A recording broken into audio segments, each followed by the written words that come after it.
behitu zen olako parke polita daukagun gura auzoan. Espazio naturala dauka, eguzkitsua da, kokapena zoragarria da. Eskolen artean eta bin egoitzen artean.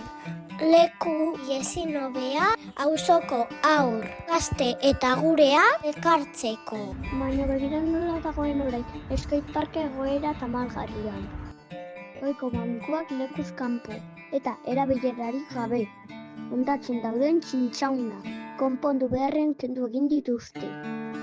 Lagunduko diguzu espazio hau parke natural zoragarri batean bihurtzen. Aldak aprobetxatzen duten tirrista berriak nahi ditugu. Egurrezko etxola batzuk, txikientzako oreka zonal, banku berriak agurentzat.